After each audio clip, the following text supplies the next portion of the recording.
നമസ്കാരം. നമ്മുടെ indoor plant, വീടിനകത്ത് വയ്ക്കുന്ന പ്ലാന്റുകൾക്ക് വയ്ക്കേണ്ട ഒരു പോട്ട് മിക്സ് തയ്യാറാക്കേണ്ട കറക്റ്റ് അളവാണ് പറയുന്നത്. ഈ രീതിക്ക് നിങ്ങൾ തയ്യാറാക്കുകയാണെങ്കിൽ നമുക്ക് വെയിറ്റ് കുറഞ്ഞ് നല്ല രീതിക്ക് ചട്ടിയിൽ നമുക്ക് നട്ടെടുക്കാൻ പറ്റും. ഇപ്പം ഞാനൊരു ഡപ്പയിൽ 4 ഡപ്പ ചകിരിച്ചേറ്, നമ്മൾ എടുക്കുന്ന ഏത് പാത്രമായാലും, വലിയ പാത്രം ചെറിയ പാത്രമല്ല, അല്ലെങ്കിൽ 4 ഡപ്പ, അതിൻ്റെ ഒരു അളവാണ് നമ്മൾ പറയുന്നത്. 4 ഡപ്പ ചകിരിച്ചേറ് എടുത്തിട്ടുണ്ട്.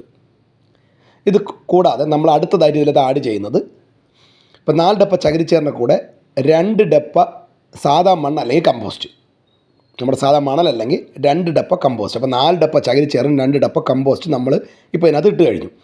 അടുത്തതായിട്ട് നമ്മൾ ചെയ്യുന്നത് 1 ഡപ്പ പെർലൈറ്റ്. ഇപ്പോൾ നമ്മളെടുത്ത അതേ പാത്രത്തിൽ തന്നെ 1 ഡപ്പ പെർലൈറ്റും നമ്മളതിനകത്ത് ഉപയോഗിക്കുകയാണ്. കൂടാതെ നമ്മളെ വീട്ടിലിരിക്കുന്ന ഏതെങ്കിലും ഒരു കീടനാശിനി, ഞാൻ സാഫോ ഏതെങ്കിലും മതി, നമ്മൾ ഫംഗസ് ഒന്നും വരാതിരിക്കാൻ വേണ്ടി കുറച്ച് സാഫോ അല്ലെങ്കിൽ കുറച്ച് വേപ്പം ഉണ്ടാക്കാം. ഞാൻ എൻ്റെ ഉള്ളൊരു ഫെർട്ടിലൈസറാണ് ഇട്ടത്. കുറച്ച് എന്തെങ്കിലും ഒരെണ്ണം ഇട്ട് ഒന്ന് മിക്സ് ചെയ്തതിന് ശേഷം, അത്യാവശ്യം ഇട്ടാൽ ചെറിയ അളവിൻ്റെ മിക്സ് നല്ലതുപോലെ മിക്സ് ചെയ്തതിന് ശേഷം ഇതുപോലുള്ള ചട്ടികളിൽ നമുക്ക് ഒട്ടും വെയിറ്റ് തന്നെ ഇല്ലാതെ ഇൻഡോർ പ്ലാന്റുകൾ നമുക്ക് നട്ടെടുക്കാൻ പറ്റും.